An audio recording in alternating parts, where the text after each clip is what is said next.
শুভ সকাল বন্ধুরা, তোমরা সবাই কেমন আছো? আশা করছি যে যেখান থেকেই আমার ব্লগ ভিডিওটা দেখছো সকলে তোমরা ভীষণ ভালো আছো। আমরাও খুব ভালো আছি। আবারও নতুন একটা ব্লগ ভিডিও নিয়ে তোমাদের মাঝে চলে আসলাম।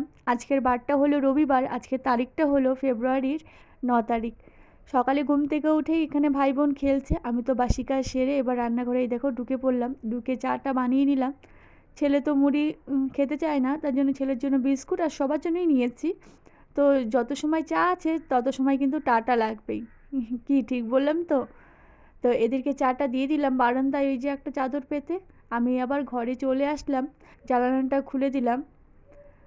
আর এই ঘরের বিছানাটা চট করে উঠিয়ে আমিও চাটা খাচ্ছি। আর আমার মাথাটা দেখতে পাচ্ছ এলোমেলো আছে, সকালে আঁচড়েছিলাম, তারপরে ওই যে আবার এই মামাম সোনা চুল ধরে টানাটানি করছিল, তো আবার এলোমেলো হয়ে আছে। একটু মাথা আঁচড়াবো, দাঁড়াও। আগে বাচ্চাদের রেডি করলাম। এই দেখো আগে বাচ্চাদের রেডি করলাম, কারণ নিজের থেকে আমার মনে হয় আগে ওদেরকে তাড়াতাড়ি যদি রেডি করতে পারি, মনে হলো আমার কাজ আমি একটু পরে করলেও অসুবিধা নেই। ছেলেকে এদিকে রেডি করে দিলাম। ছেলে এখন যাবে আর্টে, আর আজকে 11টার থেকে 9টার থেকেই ছিল সকালে, তবে ওরা 11টার দিকেই যাবে। আর এই ফাঁকে আমি চাটা খেয়ে চটপট মোচাটা তোমাদের তো দেখালাম, এর আগের দিন পেরেছিলাম। আমি পারিনি, মানে একটা কাকু পেরে দিয়েছিল। তো সেই মোচাটা ভালো করে ছাড়িয়ে নিলাম। আর এই মোচা ছাড়াতে কিন্তু অনেকটাই সময় লাগে। আর ওই দেখো ছেলে ওদিকে যাচ্ছে আটে, আর বাবা দিয়ে আসতে যাচ্ছে। এই একটা দিন বাবার সঙ্গে একটু গাড়ি করে যেতে পারে, কোনো কোনো সপ্তাহে তো পারেই না। তো যাই হোক, এদিকে আমি গেটটা আটকে চলো এখন ঘরে চলে যাব। আমি আগে ওই মোচাটা যেটা বেছে রাখলাম সেটাকে ভালো করে ঝিরিঝিরি করে কেটে, মানে সরি বানিয়ে, ওটাকে আমি একটু ভাপ দিয়ে নেব লবণ হলুদ দিয়ে।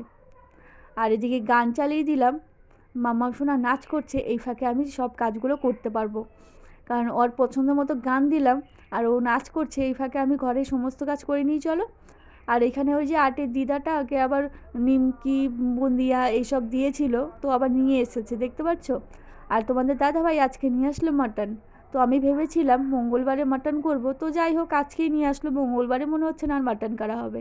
কেন বললাম তো মঙ্গলবারে? মঙ্গলবারে একটা স্পেশাল দিন, তোমরা জানতে পারবে আমার ব্লগ ভিডিওতেই।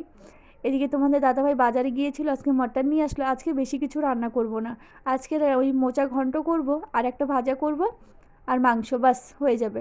আর তোমাদের দাদাভাই যে ওই পাশের গাছে দুটো পেয়ারা একদম পেকেছিল, পেরে নিল।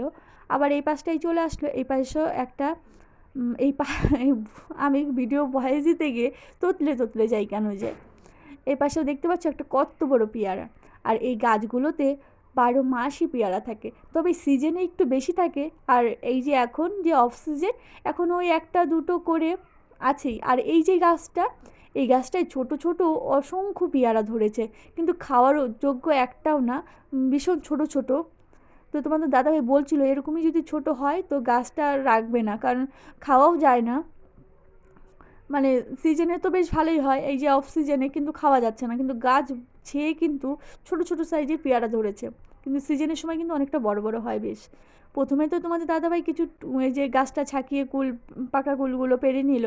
আবারও দেখতে পাচ্ছ এই ডালটা, এই যে একটা গোটা বানিয়েছে যেটা যে পেয়ারা পারলো, সেটা দিয়ে আবার ডালটা ছাকিয়ে নিচ্ছে। আর এত পরিমাণে সকালে আর বিকেলে টিয়া পাখি বসে, আর অন্য পাখি তো রয়েইছে। একটা কুলো তো ওরা খেতে পারে না ঠিকঠাক করে, অল্প কামড় দিয়ে বাস চলে যায়। ওই কুলটা তো আর পরে খাওয়াও যায় না, নষ্ট হয় ভীষণ, মানে এক গাবলা কুল মনে হয় নষ্টই হয়েছে। তারপরে ওই যে দেখতে পাচ্ছ কালো গাবলাটা, এখানে আবার যেগুলো কুলো এই গাছ ঝাঁকি দিয়ে পারলো সেগুলোকেই আবার কুড়িয়ে কুড়িয়ে এই যে বাবা মেয়ে ছেলে তিনজনই করলো। আর আমি রান্নাঘর থেকে কিন্তু ভিডিওটা শ্যুট করছিলাম। আর ওই যে সুপারি গাছগুলো যেগুলো নিয়েছিলাম সেই গাছগুলোই তোমাদের দাদাভাই লাগাচ্ছে। আর এই দেখো আমি এখন মাংসটা করব, তার জন্য জিরে ফোড়ন দিয়ে একটা এলাচ আর দারচিনি লবঙ্গ একটা একটাই করে দিয়েছি। তো দিয়ে তারপরে জিরাটা একটু লালচে লালচে করে, পেঁয়াজটা একটু লালচে লালচে করে মশলাটা রেডি করে রেখেছি, সেটাই দিয়ে দেবো। আর বাবা গাছ লাগাচ্ছে আর ছেলে সাহায্য করছে, আমার মাম্মা সোনাও কিন্তু করছে, দুজনেই করছে। আর এদিকে তোমার দাদাভাই গাছ চাচ্ছিল, ওই দেখো এই যে গাছগুলো এখন লাগিয়ে দিচ্ছে। তো আমি তোমাদের তো বলেইছিলাম আমি লাগাবো না সুপারি গাছগুলো, তোমাদের দাদাভাই লাগাবে। তো বৃদ্ধ বয়সের জন্য আগের থেকে সঞ্চয় বলতে পারো করে রাখছি।